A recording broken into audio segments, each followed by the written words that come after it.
Ya. Recording in progress. Ok, bien, entonces, vamos a ver en este caso los movimientos totalitarios, ¿no? A ver, nos habíamos quedado ya al término de la Primera Guerra Mundial, ¿ok? Y en este caso habíamos visto de que las condiciones eh, que tuvo que firmar de manera forzosa tanto Alemania como Hungría, como Bulgaria, como Turquía, fueron condiciones muy duras para todos, ¿ok? Incluso les dije que cada uno firmó por separado.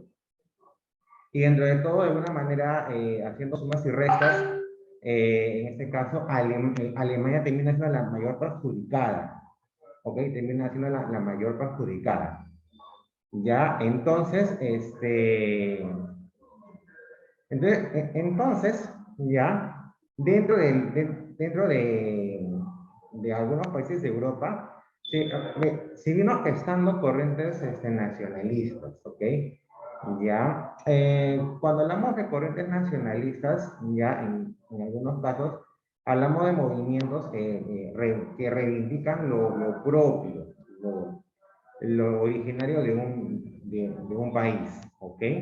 Entonces, en ese tiempo, ¿ok? Estas corrientes nacionalistas de alguna manera surgieron debido en todo caso a lo que dejó la Primera Guerra Mundial. ¿Qué cosa dejó en sí la Primera Guerra Mundial? Dejó una crisis política, porque en ese caso, para para los países derrotados, en este caso, para sus gobiernos significó prácticamente eh, una inestabilidad porque ya eran poco confiables, poco creíbles, ¿no? Además, en ese caso, una crisis económica y también una crisis social, por ejemplo. Entonces, todas estas condiciones, de alguna manera, hicieron de que surgieran, en estos casos, surgieran movimientos nacionalistas, ¿ok? Que más que todo querían cambios, ¿no? Cambios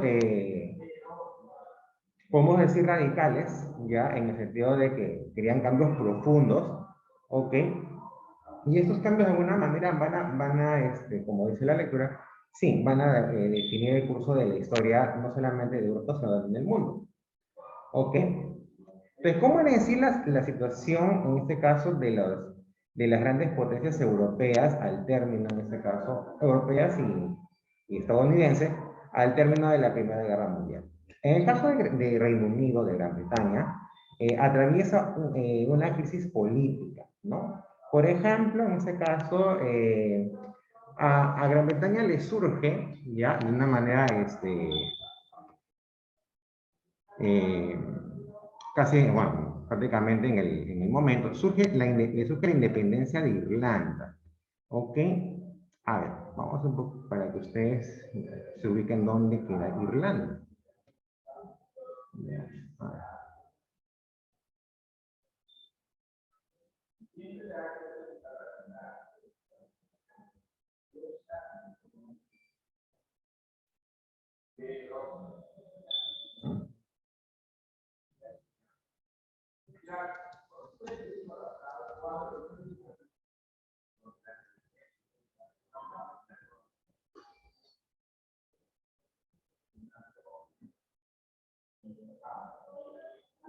Ya, entonces, eh, en este caso, el Reino Unido es un conjunto de sociedades que están en una península al norte, en ese caso, o no penínsulas, en ese caso, al norte de Europa, ¿ok? En este caso, lo que hoy es Inglaterra, ¿ok? Ah, ya. ¿No? Esta es la zona por aquí al norte es la zona de Escocia, ya que es un país dependiente.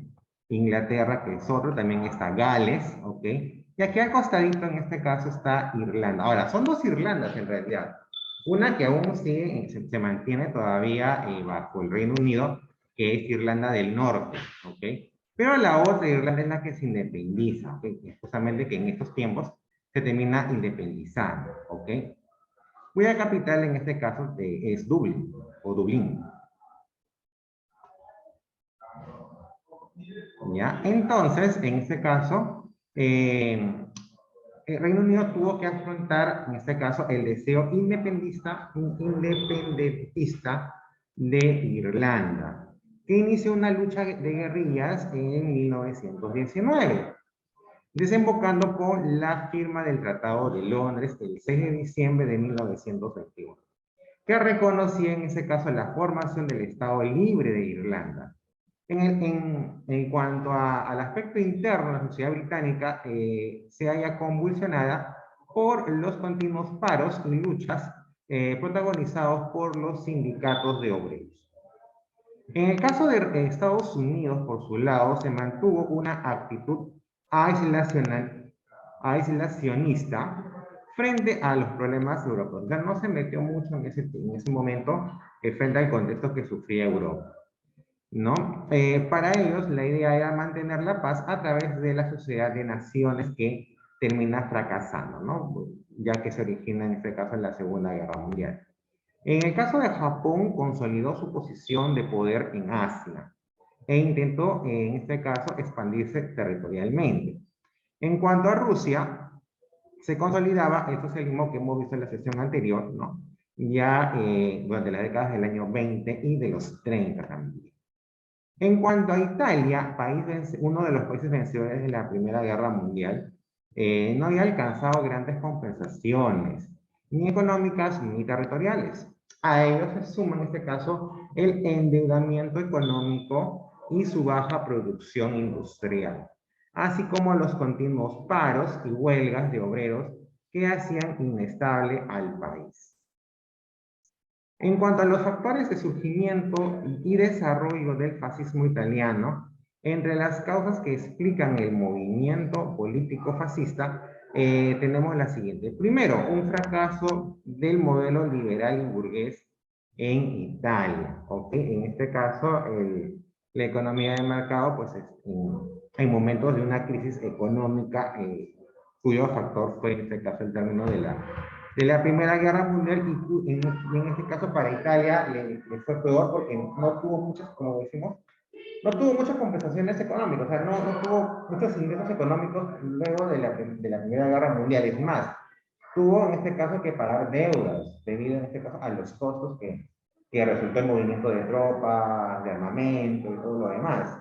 Entonces, en ese contexto, la economía pues, fracasa totalmente en Italia. Se genera un gran descontento social, ¿no? Ligado en este caso por la crisis económica, ¿ok? Producto del desempleo, ¿ok? Agravado en este caso después por, en este caso, el crack del 29. El crack del 29 ya viene a ser en este caso la crisis económica que sacude Estados Unidos. Ok, eso también de alguna manera no solamente tuvo repercusiones en América Latina, como hemos visto en el gobierno de Leguía, sino también en este caso en Europa. Ok, también en este caso se desarrolla un avance, y se ve ya prácticamente a nivel mundial, más que todo reflejado por la consolidación del comunismo soviético, ¿no? De ideas izquierdistas y socialistas en Italia también. Por ello, los capitales burgueses y terratenientes de mayores ingresos económicos financiaron a los fascistas para que en este caso se hagan frente a estas posturas.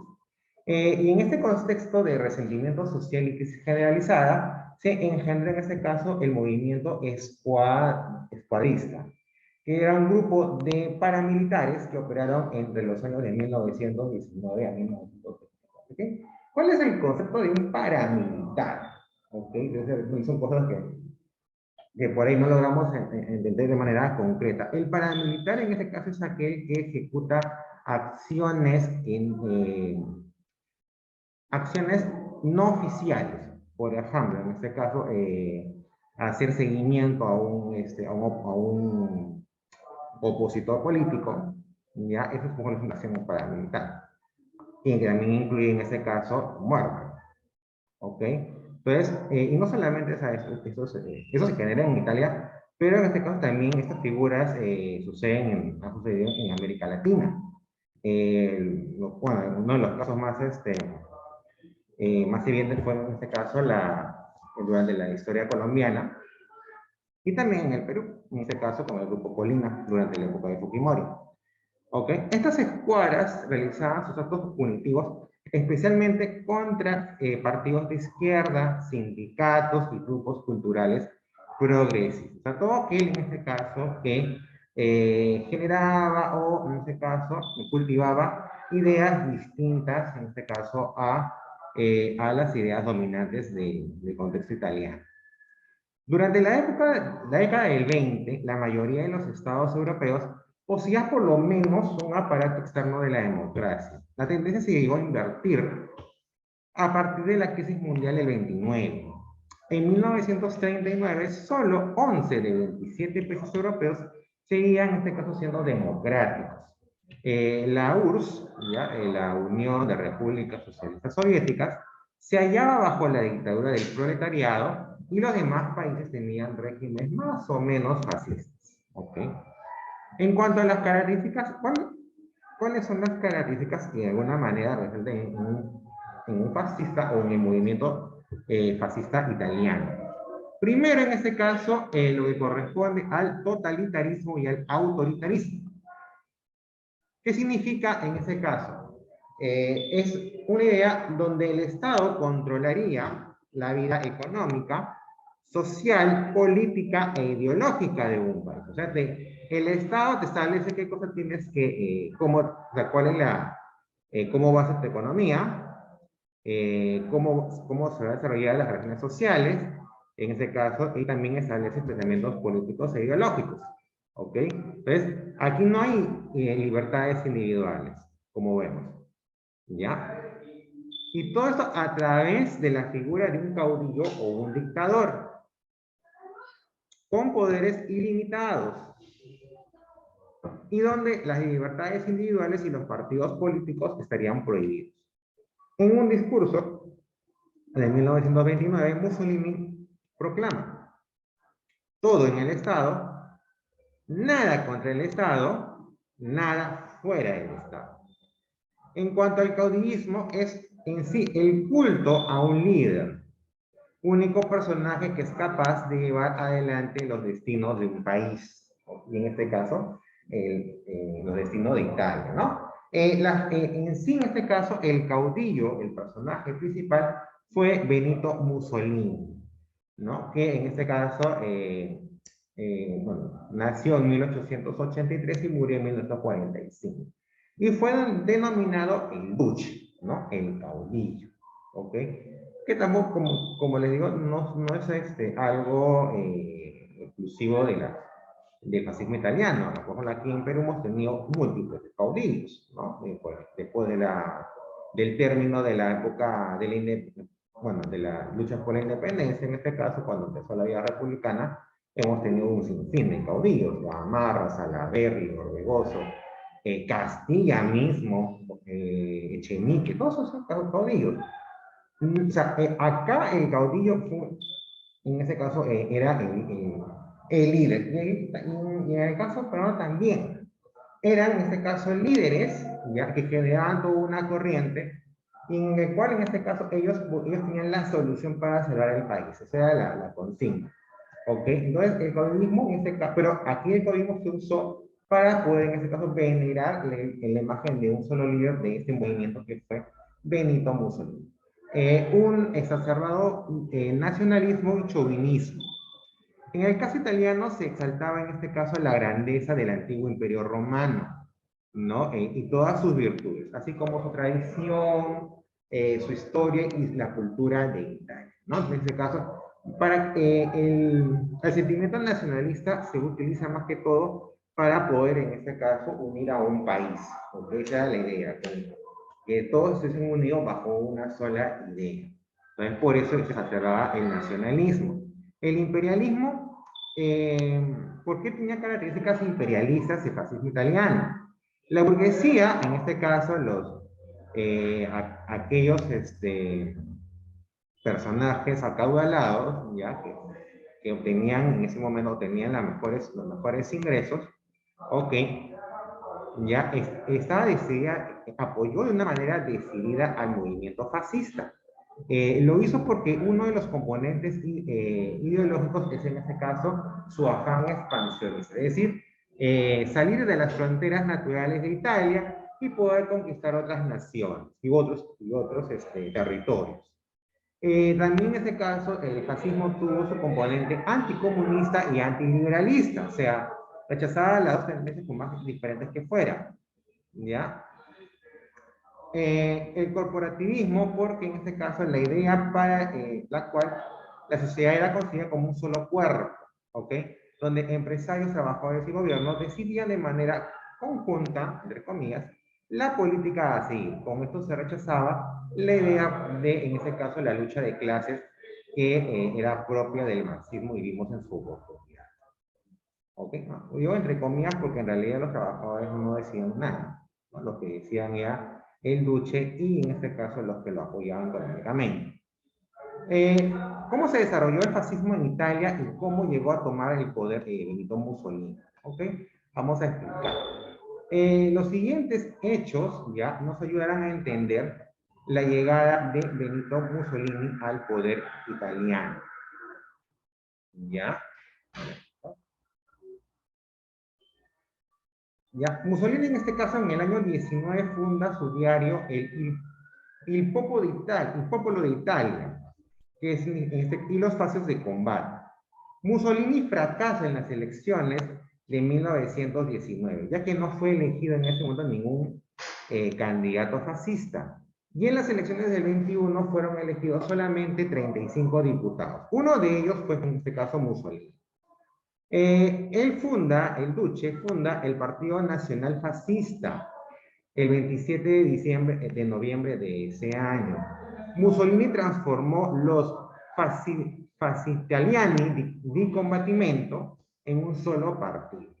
Para el 6 de octubre del 22, Mussolini lanza un ultimátum. Exigía el poder total y sus tropas de asalto, los llamados camisas negras, marcharon sobre Roma para apoyar sus exigencias. En ese mismo año, en este caso, ocurre la marcha sobre Roma. Mussolini, apoyado por más de cerca de 50.000 hombres, entró a la capital el 28 de octubre, lo que obligó al rey Víctor Manuel III a entregar en este caso la formación de gobierno a Mussolini, para quien de esa manera pasó a ser el primer ministro. Tuvo una fuerza militar para en este caso poder acceder al poder. Se produce en este año el asesinato del diputado Giacomo Matteotti, quien era jefe del Partido Socialista Unitario, que era un gran opositor al fascismo italiano. El evento provocó la llamada secesión del Aventino, es decir, el abandono del Parlamento por parte de diputados de la oposición, quienes se reunieron en el Aventino para protestar por el homicidio. En 1995, el año siguiente, Mussolini eliminó toda pretensión democrática y estableció una dictadura total. A ver, en cuanto a las medidas del fascismo, en lo político se dictaminan las llamadas leyes fascistas o fascistísimas. Ya, perdón un poco por la dicción. Ya, a ver. ¿Listo? Vamos a aumentar esto. Ya, entonces. Ya, se dictan las leyes, en este caso, fascistísimas, en noviembre de 1931, con lo que se acentúa la represión contra los opositores al régimen, así como se elimina totalmente las libertades individuales, la supresión de periódicos antifascistas, o sea, todo lo que era de alguna manera una visión contraria al fascismo era eliminado, ¿ok? Se determina la ilegalidad de partidos políticos, se sanciona a inmigrantes clandestinos, se crea una policía secreta dirigida por Arturo Bocchini, conocida por sus siglas OBRA, Organización de Vigilancia y Represión Antifascista. Se anuló el mandato de 120 parlamentarios de la oposición, entre otras medidas. El 3 de abril de 1926 se funda la Ópera Nazionale Balilla, la llamada ONB, con el objetivo de reorganizar la juventud desde el punto de vista moral y físico. Dicha organización llegó a contar con 5 millones de adherentes, incluidos niños entre los 4 y 18 años que se organizaban en diferentes agrupaciones según edad y género. En 1937 fue absorbida por la Juventud Lítoro, que dependía del partido fascista. Para el año 28, el partido italiano fue sustituido en sus funciones por el Gran Consejo Fascista, ocupado exclusivamente por miembros del Partido Nacional Fascista. El 9 de diciembre de ese año fue aceptado por Víctor Manuel III. Hacia 1929 se inaugura la Cámara Corporativa integrada por representantes de las 13 confederaciones confederaciones